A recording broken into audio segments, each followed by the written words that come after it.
कणास झाड़ाबांति प्रभावित अंचल बुली देखिला बीजेडी फैक्ट फाइंडिंग टीम झाड़ाबांति मृत्युवरण करथिबा 4 मृतकों परिवार को भेटी समवेदना जणाई बीजेडी टीम मृतकों परिवार को सरकारी सहायता मिल नथिबारु असंतोष व्यक्त करछंती।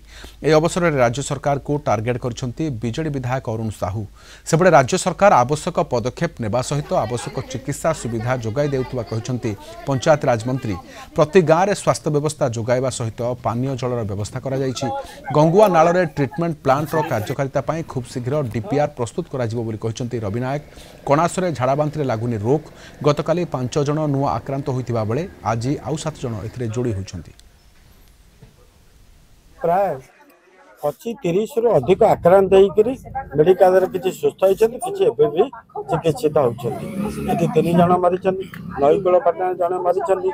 नुआ दुकानदार व्यापीची मणिजपुरी रे व्यापीची अंजीरा रे मध्य भी व्यापीची जाबे बसंतपुरी रे मध्य भी व्यापीची। तेणु एठी आमे गुटे कथा कहिचो जे तुरंत आमे एठी आसी पहुंचीतलु किंतु गोटे दुखर कथा 10 दिन पर आसिकरी एठी जे स्थानीय विधायक एमपी से 10 दिन पर दिल्ली रे होटल रे रही आसिकरी एठी पहुंचिले। तथ्य जा कहूची ये स्टॉप हेनी ये भी बढ़ुची तो रोकंतु। ओडिशार मराल मालिनी नीलंबु चिलिका नष्ट हबो एवं एठी जो जनसाधारण लक्ष लक्ष संख्या रहउछन्ती सेमानकर जीवन जीविका भाग्य साथे खेल खेला उचित नुहे। सेमाने तुरंत पदक्षेप नियंतु।